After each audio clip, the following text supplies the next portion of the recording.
Di sela-sela agenda KTT ke-42 ASEAN di Labuan Bajo, Presiden Joko Widodo melakukan pertemuan bilateral dengan 4 pimpinan negara pada Selasa 9 Mei. Mereka adalah Perdana Menteri Vietnam Pham Minh Chinh, Perdana Menteri Timor Leste Taur Matan Ruak, kemudian Perdana Menteri Malaysia Anwar Ibrahim, dan Perdana Menteri Laos Sonexay Siphandone. Berbagai hasil dari pertemuan tersebut dipaparkan oleh Menteri Luar Negeri Retno Marsudi. Ia antara lain mengatakan bersama Vietnam, Indonesia membahas isu ekonomi perdagangan. Kedua pemimpin membahas mengenai upaya untuk memenuhi target perdagangan sebesar 15 billion US dollar untuk 2028. Beliau berdua optimis bahwa target tersebut akan dapat terpenuhi dengan syarat bahwa semua restriksi perdagangan atau hambatan perdagangan dapat dikurangi kalau tidak bisa dihilangkan sepenuhnya.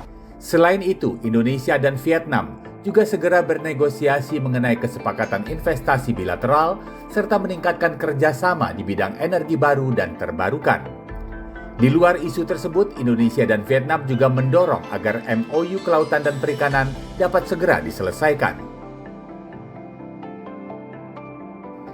Sementara kepada Perdana Menteri Timor Leste, Presiden Jokowi menyampaikan selamat datang karena ini adalah kali pertama negara itu turut serta dalam KTT ASEAN.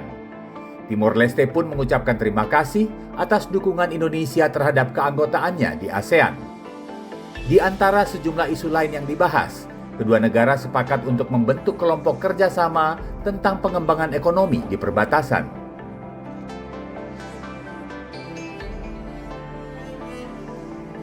Dalam pertemuan dengan Malaysia, dibahas penyelesaian perbatasan laut dan darat.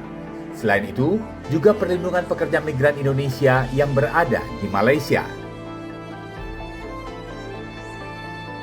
Terakhir, bilateral Indonesia dan Laos yang membahas kerjasama ekonomi. Menurut Presiden, beberapa kerjasama BUMN kedua negara, ada pula pembahasan tentang pemberantasan perdagangan orang yang tengah marak belakangan ini. Pada tanggal 10 dan 11 Mei, pemimpin negara-negara anggota ASEAN membahas sejumlah isu prioritas dalam tema ASEAN sebagai pusat pertumbuhan ekonomi. Tim Kantor Berita Antara mewartakan.